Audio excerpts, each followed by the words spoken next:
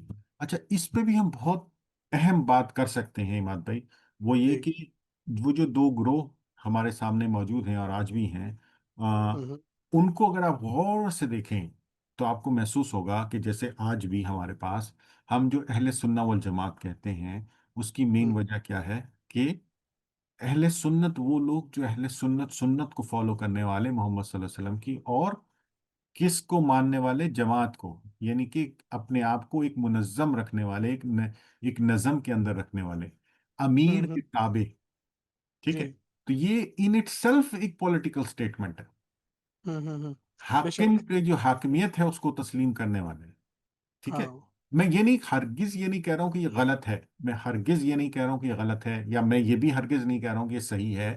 میں آپ کو صرف ایک فیکٹ بتا رہا ہوں کہ یہ ایک پولیٹیکل سٹیٹمنٹ ہے، ٹھیک ہے؟ ہم سب اس کو اپنے اپنے حساب سے دیکھ سکتے ہیں کہ یہ صحیح ہے یا غلط ہے، وہ آپ جو اس کو صحیح سمجھتا ہے وہ صحیح ہے، جو غلط سمجھتا ہوگا وہ بھی ہوگا، بٹ یہ ایک سٹیٹمنٹ ہے، یہ پولیٹیکل سٹیٹمنٹ ہے۔ تو اس جی سے واضح طور پہ ہم دیکھ سکتے ہیں کہ ہمارے آج کے دین کے اوپر پالیٹکس کا کتنا زیادہ اثر ہے۔ آپ سمجھ رہے ہیں بات بھائی، جو میں آپ کو بات سمجھانے کی کوشش کر رہا ہوں؟ تو اب جی جس وقت یہ حضرت علی کرم اللہ وجہ کا جو بھی ایک ڈفرینس آف اوپینین بنی اور چیزیں چلیں، آپ یہ دیکھیے کہ قرآن کو ایکسپلین کرنے والے کون تھے؟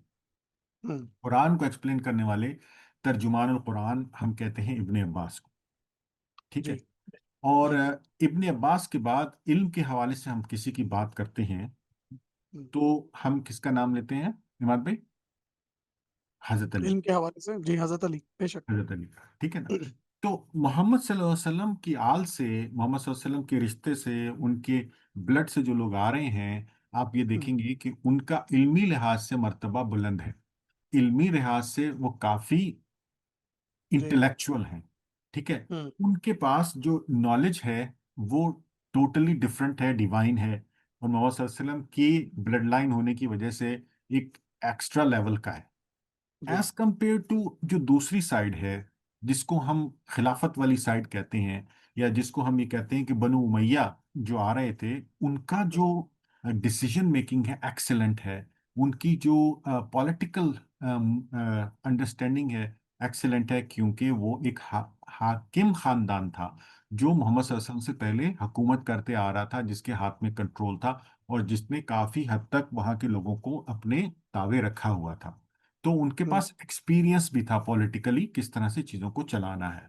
تو آپ یہ دیکھیے کہ یہ جو سارا آپ کو ایک نظر آتا ہے، ایک سارا پکچر آپ کو دکھتی ہے، وہ یہ کہ ایک ایکسپیرینس پولیٹیکل موومنٹ ہے جو پولیٹیکلی کنٹرول کرنا چاہتی ہے چیزوں کو، اور ایک نالج ہے جو اللہ سبحانہ تعالیٰ کی طرف سے آ رہا ہے، اللہ سبحانہ تعالیٰ نے اس خاندان میں دیا ہے۔ محمد صلی اللہ علیہ وسلم was the peak of that۔ محمد صلی اللہ علیہ وسلم کے پاس ایک ایکسلنٹ اللہ سبحانہ تعالیٰ نے انڈرسٹینڈنگ دی قرآن کی جو انہوں نے ایکسپلین کیا، اور اس کے بعد ابن عباس آئے، اور اس کے بعد یعنی کہ حضرت علی نے بھی جس طرح سے چیزوں کو علم کے حوالے سے، آپ کو پتہ ہے کہ عربی کی گرامر کس نے بنائی؟ عربی کی گرامر کی جو بنیاد ہے وہ حضرت علی جی رضی اللہ عنہ نے رکھی تھی، آپ سمجھ رہے؟ جی تو ان سب چیزوں کو دیکھتے ہیں تو جو پکچر ایک سامنے آتی ہے اگین طالب علم کی حیثیت سے یہ میری رائے ہے اور میں اپنی رائے پیش کر رہا ہوں، اور اس میں غلطی کی گنجائش ایبسولوٹلی ہے، غلطی ہو بھی سکتی ہے۔ وہ یہ ہے کہ یہ ایک کشمکش رہی علم والے لوگ اور سیاست والے لوگ کے درمیان، اور یہ کشمکش آپ کو پوری امت مسلمہ میں، پوری مسلمانوں کی ہسٹری میں دکھتی جائے گی، جیسے جیسے آپ آگے بڑھتے جائیں گے آپ کو دکھتی جائے گی۔ کس طرح سے رہی کہ جو علم والے لوگ تھے، جو سمجھ بوجھ والے لوگ تھے، جو انالیٹکس تھے، جو تجزیہ کرنے والے لوگ تھے، وہ کہتے تھے حاکم کو یہ غلط ہے، یہ غلط ہے، تم یہ غلط کر رہے ہو، تم یہ غلط کر رہے ہو، تنقید کرتے تھے، اور حاکم کو، حکمران کو کبھی بھی تنقید اچھی نہیں لگتی ہے، اور وہ ان کو کہتے تھے نہیں، یہ ایسے نہیں ہوگا، یہ میری کنٹرول میں، میری بات مانو، میں صحیح کہہ رہا ہوں، میں صحیح کہہ رہا ہوں، میں صحیح کہہ رہا ہوں۔ تو یہ ایک جو آپس کی رنجش شروع ہوئی، وہ چلتی چلی گئی، اور اس کا ٹرکل ڈاؤن ایفیکٹ آج آپ ہمارے سامنے ہے، ہم سب دیکھ رہے ہیں۔ پوری مسلمانوں کی ہسٹری میں آپ دیکھتے جائیے، آپ دیکھیں گے کہ ہم کس طرح سے ڈیوائڈ، ہمارا کوئی بھی ایسا بڑا امام نہیں ہے جو جیل نہ گیا ہو، جس کو کسی نہ کسی قسم کی اذیت نہ دی گئی ہو، جب بھی اس نے جب بھی اس نے حکمران کے سامنے کلمہ حق کہا، جی جب بھی اس نے حکمران کو چیلنج کیا، تو اس کو کسی نہ کسی طریقے سے جو ہے وہ چپ کرانے کی، اذیت دینے کی کوشش کی گئی۔ اب یہ آج کی تاریخ اگر آپ دیکھیں تو اس میں کیا ہے کہ حکمرانوں کے پاس سے وہ طاقت نکل چکی ہے دین کو کنٹرول کرنے کی۔ آپ سمجھ رہے ہیں؟ اب حکمران اس وقت دنیاوی لحاظ سے تو کنٹرول میں ہیں، لیکن دینی لحاظ سے دین کے اتنے کنٹرول میں نہیں ہے سوائے چند ملکوں کے۔ تو وہ کنٹرول کے دین کا نیریٹو کیا ہوگا؟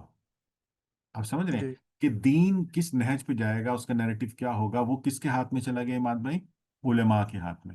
اب علماء کے، ہمارے جو علماء ہیں ان کے ایک سرکلز ہیں، ان کے گروہ ہیں، ان کی ایفیلیشنز ہیں، ان کی ایسوسیشنز ہیں۔ اگر آپ کسی ایک ایفیلیشن گروہ یا اس کے اگینسٹ میں کوئی بات کرتے ہیں، تو وہ سارے آپ کے ساتھ وہی سلوک کرتے ہیں جو پہلے حکمران کرتے تھے۔ جی اماد بھائی۔ جی جی ہارون بھائی، اور میں ہم بات کر رہے تھے استاد یاسر قادری صاحب کی، تو ہم جب بھی ان کی گفتگو سنتے ہیں، یا اس ویڈیو میں بھی جس کے اوپر ہم ریاکٹ کر رہے ہیں اس میں بھی جب ہم ان کی باتیں سن رہے ہیں، تو ڈاکٹر صاحب کا جو ہے رویہ یا بات کرنے کا انداز اس طرح محسوس ہوتا ہے جیسے کہ یہ بالکل نیوٹرل ہے اور مصالحانہ بات جو ہے یہ کرتے ہیں، ٹھیک ہے۔ اور ڈاکٹر یاسر قادری صاحب اکثر یہ کہتے ہوئے دکھتے ہیں کہ ہمیں جو ہے اختلافات کو ایکسپٹ کرنا چاہیے، ٹھیک ہے، اختلافات کو ایکسپٹ کرنا چاہیے، ڈفرینٹ اوپینینز کو جو ہے ویلکم کرنا چاہیے، لیکن انہیں فرقے میں تقسیم نہیں ہونے دینا چاہیے۔ آپ اس بات کو کتنا جو ہے اس بات سے کتنا اتفاق رکھتے ہیں، یا آپ کے اس کے اوپر کیا کامنٹس ہیں وہ ضرور ہمیں بتائیے گا۔ ڈاکٹر صاحب کے دل کی خواہش ہے، اچھے آدمی ہیں ماشاءاللہ، اچھا چاہتے ہیں امت کا، اور یہ ان کی دل کی خواہش ہے، اور میں 101% ان سے اتفاق کرتا ہوں، میں انڈورس کرتا ہوں، میں ان کی اس بات کو سپورٹ کرتا ہوں، اور کسی بھی قسم کی ہیلپ اگر ہم ان کی اس بات کو بڑھانے میں، کرنے میں کر سکیں تو وہ بھی کرتا ہوں۔ لیکن یہ بات اتنی ہی آگے اندر سے خالی ہے، ان دیٹ سینس کہ چونکہ اس کو کوئی حکومتی سپورٹ حاصل نہیں، ہاں تو تو چونکہ اس بات کو کسی حکومتی یا کسی ریاستی یا کسی ابھی آپ دیکھیے گا ان کا تیا پانچا ہوگا کیسے، ان کے خلاف باتیں، ان کے خلاف فتوے، ان کے خلاف چیزیں، کیونکہ انہوں نے جس منہج کی بات کی ہے کہ ہماری بار جو ہے مسلمانوں کو صرف یہ کہ مسلمان ہونے کے لیے وہ اتنی لوور ہے کہ اللہ سبحانہ تعالیٰ نے 3 چیزوں میں کہہ دیا کہ یہ صرف آپ، اگر یہ چیزیں 3 ہیں تو آپ مسلمان ہیں، اور آپ جو ہے مطلب اگر آپ اللہ پہ ایمان رکھتے ہیں، اچھے اعمال کرتے ہیں، اور آپ مطلب آپ کوشش کرتے ہیں اپنی پوری، تو جیسے قرآن میں کہا، تو یہ اللہ سبحانہ تعالیٰ نے کہا کہ میں اس کو جنت کی خوشخبری دیتا ہوں۔ تو ان صرف 3 باتوں پہ تو ڈاکٹر یاسر قادری کہہ رہے ہیں کہ آدمی جنت میں جا سکتا ہے۔ آپ جبکہ ہمارے ہاں جو یہ آپ فرقوں کی بات کر رہے ہیں، جو عقائد کی بات کر رہے ہیں، جو آپ گروہوں کی بات کر رہے ہیں، ان کے پاس تو لسٹ ہی ختم نہیں ہوتی کہ جب تک کہ یہ پورا سب کچھ نہیں ہوگا تم جنت میں، تم مسلمان تو کیا تم جنت میں بھی نہیں، جنت تو کیا تم مسلمان کے حلقے میں بھی داخل نہیں ہو۔ اس ساری لسٹ کو ڈاکٹر صاحب کاٹ دے رہے ہیں، اور ڈاکٹر صاحب کہہ رہے ہیں کہ یہ 3 چیزیں ہیں، صرف اسی پہ آپ جا رہے ہیں۔